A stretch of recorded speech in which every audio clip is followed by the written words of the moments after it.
there's so much investment in healthcare right now. What is charge capture? They now have to understand. They have to be involved and they have to be engaged. Hello and welcome to the RevTech Rx Podcast powered by Streamline. I'm David Kozlowski. Today, we're at the HFMA annual conference, the last day that is, and we're going to be going over what the definition of good coding is and how do we get there. Alongside me, I've got two great experts, Jamshid Ubadi, who is a partner at Crow. Hey, Dave. Jamshid. Thank you for having me. It's great to be here. Happy to have you. And we've got Patrick Murphy, who is a senior vice president at TrueBridge. Thank you. Looking forward to the discussion. Thanks for coming. All right, guys. So I know you brought a lot of great information today. Not that you didn't, but I do want to touch on it first because you had a great definition.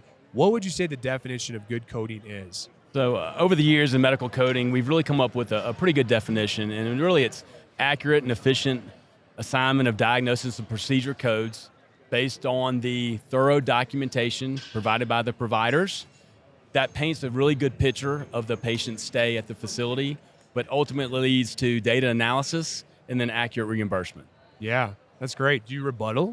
No, I couldn't agree with you more. I think the thing that Pat stressed that's really important is the documentation, right? That is so critical in order to have the codes be accurate and have an efficient process in place. So clear and well-documented procedures is really important for us, and we stress that quite a bit. Most definitely. And I know you have a pillar of success system in place to get to that definition. Can you break down what those are? And Sure, absolutely. So we set up in our coding division the 6 pillars of success. And it all starts with, and I'll walk through them step by step, and we can dig in a little deeper if we want to. You know, the first pillar is start with excellence.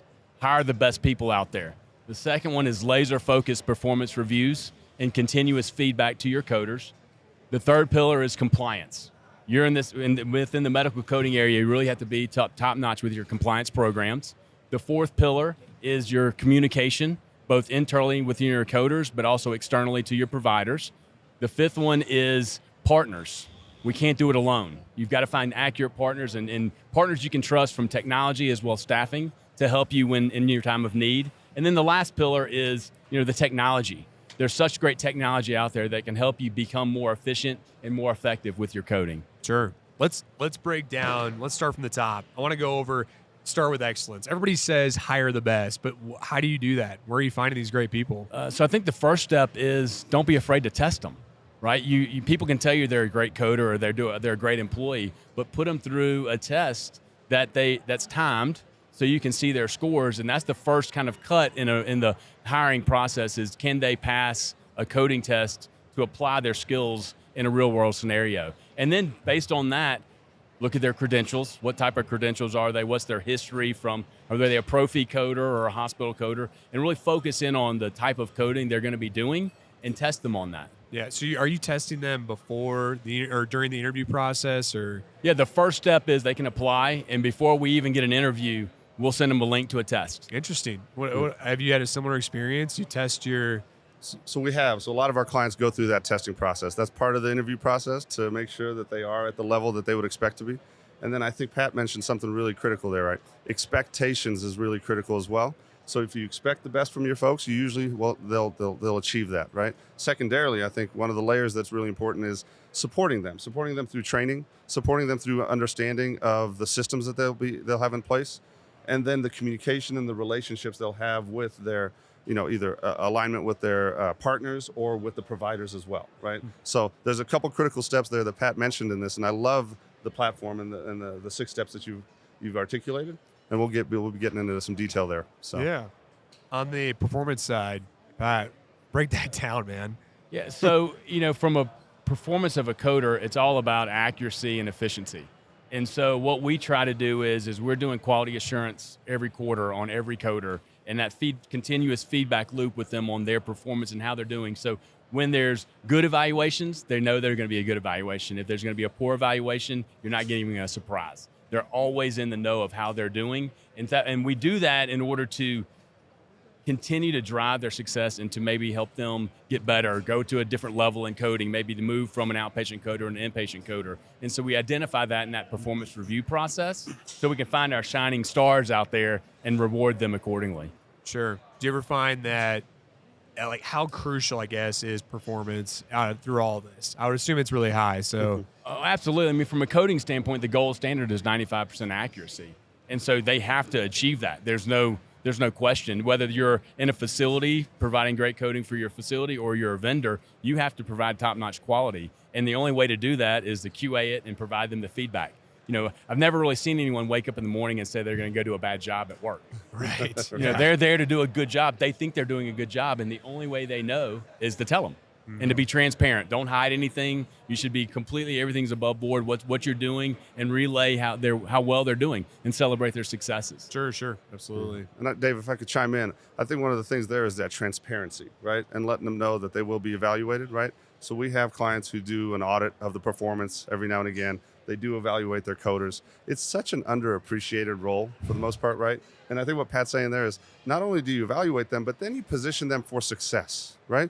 So if you want high performers, you also position them in a place where they will succeed. You don't put someone in a place where you've known through your evaluations that they're not doing well, right? That does no good for the individual as well as the organization itself, right? And so that's really critical. And I think it's difficult to find high performers in this market, right?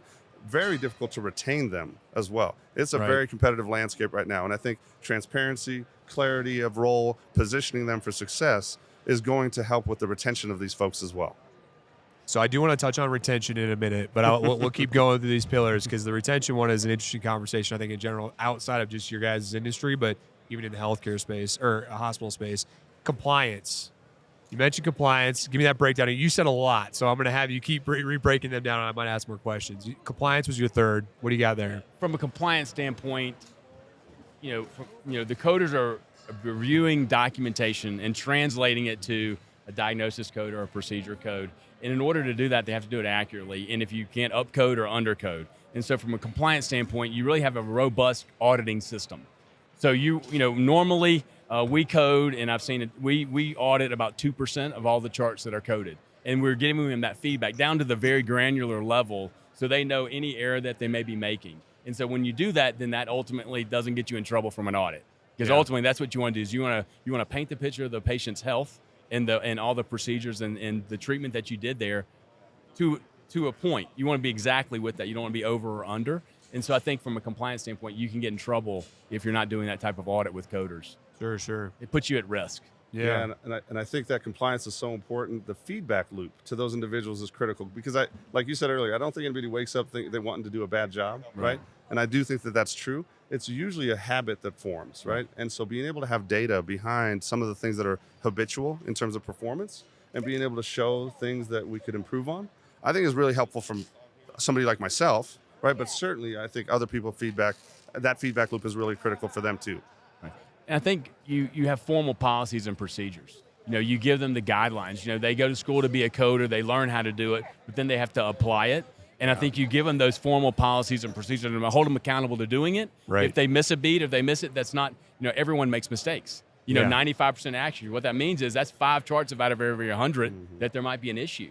And you want to just continue that feedback to them and make sure that you stay with that compliance program. And when individuals can rely on and trust the fact that we have these support systems in place for them, then you develop a trusting relationship which provides two-way communication, Pat, right? Absolutely. So not only do you provide feedback and keep your organization in compliance with the audits that you do of the individuals, right? But then they're able to give you feedback from the market and things that are happening maybe upstream that you can further address to make it a more efficient process, right? Absolutely. And I think that's when you have a really good relationship amongst not only your compliance team, but the individuals that drive that compliance, right? So, yeah, I mean, that fits right in your next pillar, too, on communication, right? I'm assuming is the good communication within your team, but what else would you have to say about it?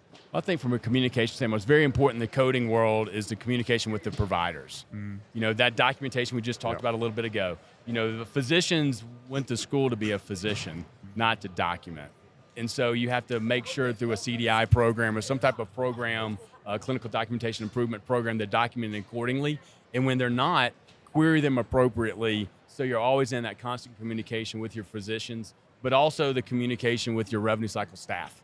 Making sure they're that the coding team is part of a steering committee and they're always on the forefront of what's going on from a revenue cycle standpoint. So there's a lot of internal communication between the coder and the auditor, the coder and their manager or director, the coder and the physician, but then overall at a facility, the whole revenue cycle as a whole, you have to be plugged in that as well. For sure. Yeah, and I don't know about you two, but if I'm documenting something, my wife can't read my handwriting, right? So imagine somebody else that doesn't even know me potentially, right? If the communication doesn't exist, being able to take what I transcribed and put it into some sort of coding that allows a more efficient execution of the process. So that communication, right, that bridge is really critical, right? It forms a relationship in terms of like getting an understanding of how a certain provider dictates, what kind of feedback we can provide the provider as well, right? If it was just codes, right, you wouldn't have that backup documentation that you truly need when you get feedback from, say, the payers and such, right? And so I think communication, I stress on this a lot, Dave. I'll be honest with you, Pat. Communication and relationships and building those with the individuals that are part of the holistic process, right, is really, really critical. And I think truly the outcome of success is built off of that, in my mind. Absolutely. That communication piece, what it ends up doing is it changes kind of a paradigm shift in the physician documentation. If they keep hearing it and you're communicating with them over and over again about their charts, they may change their practice and their documentation. So you're not having to hound them again through a query. They're learning how they need to document what they're doing. And so it's just the relationship that you hit on just a minute ago. You know, they get to know each other. It's not a coder and a physician. They're friends. They get to know each other. They can communicate in a relaxed environment to ultimately paint that picture of what's going on with the patient and get the accurate reimbursement on the back end. Yeah, and I think, and I'll add a little bit more to that, right? It's how do you get those relationships formed with new individuals that get embedded into the process, right? And I do think, and I know what's one of the pillars that we have here that we'll talk about, technology can be a really critical factor in doing that, right? And I do look forward to talking about that a little bit further. But if we can somehow manage those relationships, the communication in a more efficient manner, through the use of not only the old school methods of maybe even talking to each other, right? Heaven forbid, but the technology aspect of it and allowing an efficient feedback loop there, I think could be critical for any organization. So, Sure. What about the partners? This one I'm really curious on, actually, because it's the one that is elusive, and I feel like everybody says that they need partners, but why is this a big deal for good coding? Give a perfect example is when you're coding and go back a couple years when the flu hit real bad and the bad flu season and everyone's volume went through the roof. Well, if you don't have enough coders to code all those charts, you're going to get behind. Your discharge not final bill is going to get behind. Your cash flow is going to slow down possibly because you're going to get behind in coding those charts. So if you have a partner in place ahead of time that can help you when, you know, someone had an unexpected illness or a maternity leave, or, you know, someone's got to take FMLA for some reason or another and you're down a coder, at that moment, you're in need. If you have to go and vet and find a partner to help you, the runway is long to get that going, and those charts build up. They don't go away. And so that's one area from a staffing standpoint is partnering to have backup if you need it, because, you know, a lot of people budget the right number of coders for the right number of charts as if everyone's going to be there 40 hours a week every week. Right. There's holidays, They're there's not, vacation, they're not. And so you have to have some type of partner to do that. And one way to look at your expenses is have a partner that can step in for you where you're not overstaffed. Because you don't want to be optimally staffed. So you have the staffing part of it, but also from a technology standpoint is, you know, what is the technology out there to help you, like some pre-bill work that help the coders around getting that optimal reimbursement? There's the electronic queries, you know, things like that. You know, your different technology partners that are out there that can help you. Yeah, that's great. Yeah, I don't think any leader out there, as they're deciding how to deploy their workforce, has not looked at partnerships, right? And if you haven't, you should, right? Because partnerships are critical. They don't need to be utilized all the time, but you should have them in place in times of need, right? For sure.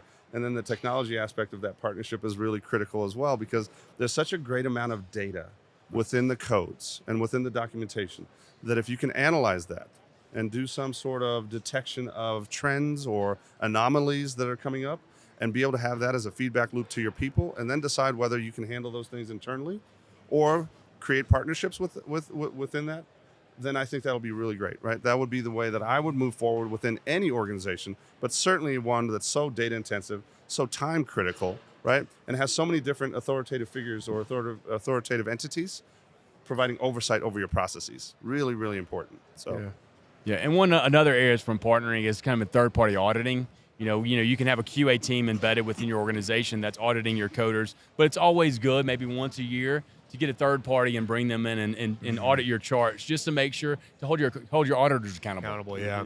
Yeah, it's like the kind of the fox watching the hen house in a sense, and then even the risk mitigation standpoint. I understand that fully. I think that's good. So, case in point, to reiterate, the partner side, so it's clear, is this idea of having someone check your work, and make sure that if something, God forbid, happens to your employees or you lose one or they're gone, there's someone there to kind of pick up the slack. And Dave, I'd stress here, right, that they're additive to your existing processes and procedures, right? They're not replacing usually. Partners are usually additive to it.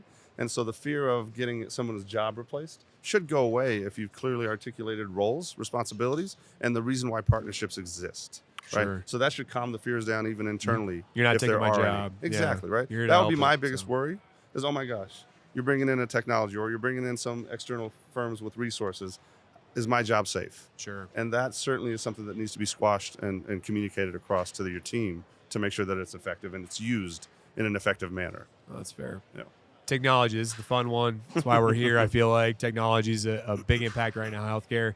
What's your take on it, right, with the definition? Yeah, from a technology standpoint, the way we look at it is we want to use whatever's out there to make us become more efficient.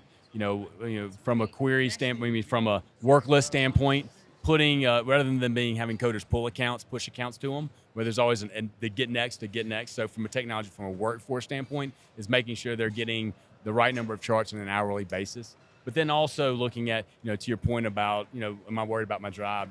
Computer assisted coding. What is that going to do in my world? And how do we train that bot to do the work that we're trying to do? And so all that new technology that we've seen here at HFMA for the last couple of days, how do we inject that into our coding world? Yeah.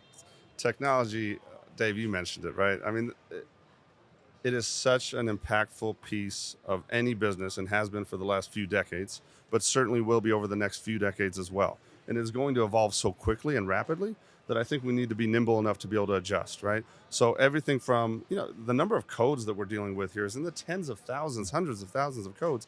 For any individual to carry around a book that tells you all the codes would be impossible, right? So you have to support your staff and your individual and your coders with a technology that enables them to quickly kind of identify and search and look up and codes, right? Secondarily, as coders process claims to billers, right?